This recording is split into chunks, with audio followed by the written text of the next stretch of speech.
سلام دوستان، آموزش تعویض کاور TU5 با TU5 پلاس روی 207. برای تعویض این کاور باید ابتدا این 6 تا پیچ رو بازشون کنیم.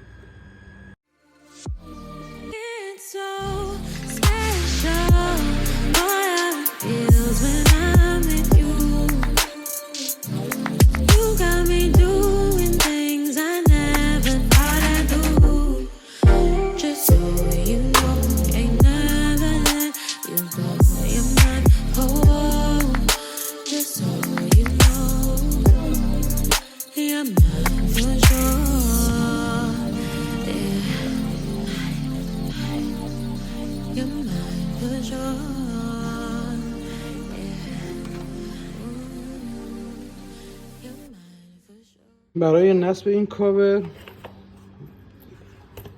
باید ابتدا اینا رو در بیاریم و این 4 تا پیچ رو جدا کنیم. این پیچ هایی رو که باز کردیم روی این 4 تا نصب کنیم.